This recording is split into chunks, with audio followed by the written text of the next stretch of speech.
Dans ma vidéo présentant l'ASV Codar, j'avais rappelé que cette police d'écriture est principalement utilisée sur les panneaux routiers du Maroc. Mais elle n'est pas seule. En effet, l'ASV Codar partage l'espace signalétique routier avec deux autres polices d'écriture. Et depuis quelques années, une troisième police supplémentaire se fait remarquer. Exigée par le ministère de l'Équipement, du Transport, de la Logistique et de l'Eau pour les indications en amazigh, deuxième langue officielle du Maroc depuis 2011, il s'agit de la Tifinar Izouren Irkam que l'on peut télécharger gratuitement sur le site de l'Institut royal de la culture amazigh. Pour les indications en français, on utilise une police d'écriture appelée caractère L2. Comme beaucoup de choses au Maroc, cette police apparue au début du XXe siècle sur les panneaux Michelin est utilisée chez nous depuis l'époque coloniale. Les panneaux routiers actuels au Maroc, comme en France, sont une évolution de ces panneaux Michelin.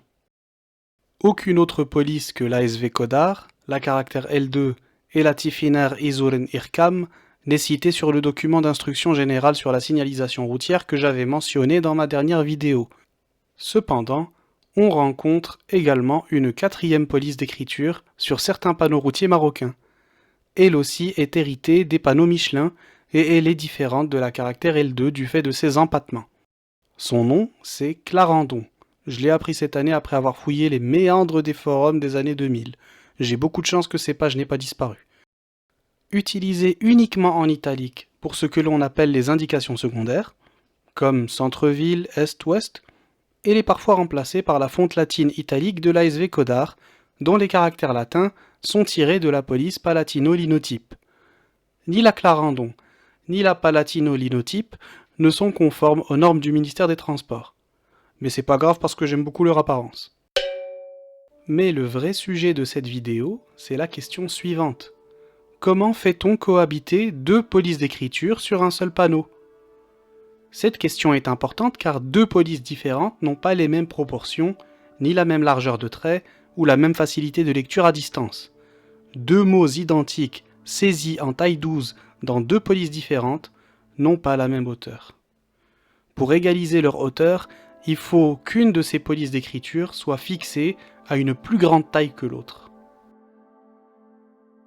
C'est pour cela que le document du ministère de l'Équipement comprend des tableaux de hauteur de caractère auxquels il faut se référer pour créer un ensemble cohérent et surtout conforme. On se base d'abord sur le caractère Alif avec sa Hamza et sa voyelle pour former ce que le document appelle un module dont la hauteur fixe celle des autres caractères. Par exemple, sur un panneau conçu pour une vitesse d'approche de 100 km/h, la hauteur du module doit être de 500 mm. C'est ce qui permet de fixer la taille des caractères arabes.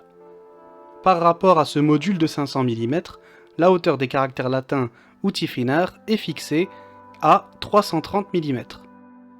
En appliquant ces règles, on masque tant bien que mal les différences entre l'ASV Codar et la caractère L2 afin d'indiquer la même information en deux différentes langues et éviter par la même occasion d'établir une hiérarchie visuelle entre ces deux langues. Qu'est-ce que la hiérarchie visuelle ? En design graphique, on établit une hiérarchie visuelle afin de guider l'œil et faciliter la compréhension d'un document, d'une page web, d'un panneau, etc. Ce qui est plus grand, comme un titre en grandes lettres, est vu en premier, et ce qui est plus petit, en dernier, comme les notes de bas de page. En voici un exemple sur cette affiche annonçant un concert.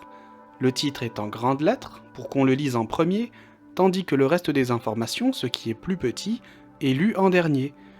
Autre exemple, sur ce panneau routier, l'indication principale, la ville, est écrite plus grande que l'indication secondaire, le centre-ville. En design graphique, les polices d'écriture font partie des outils servant à délivrer une information, créer une ambiance, donner le ton, faire ressentir une émotion, construire une image de marque, etc. On peut utiliser deux polices sur un même document, à chacune sa fonction. Par exemple, sur ce carton d'invitation au Festival de Cannes, voici une police cursive, ornementale, appelée Carta Nueva, indiquant l'objet de l'invitation, et une police monospace plus discrète, consensuelle et lisible, appelée Foundry Monoline, pour les informations complémentaires. Cet ensemble vise à donner une image élégante, classique et sérieuse à cet événement. Ce que je veux surtout faire comprendre, c'est qu'il vaut mieux éviter d'employer deux polices différentes pour indiquer la même chose, sinon cela peut établir une hiérarchie visuelle non désirée, et cela crée des incohérences au mieux désagréables, et au pire difficiles à déchiffrer, voire illisibles.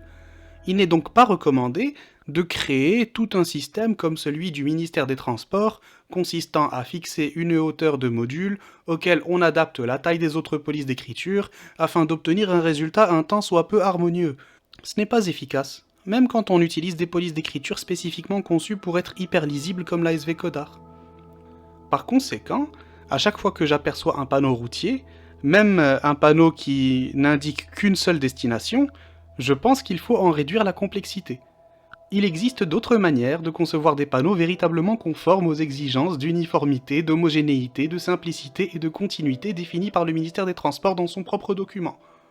Je présenterai donc quelques potentielles solutions dans une prochaine vidéo qui conclura cette série sur les panneaux routiers marocains.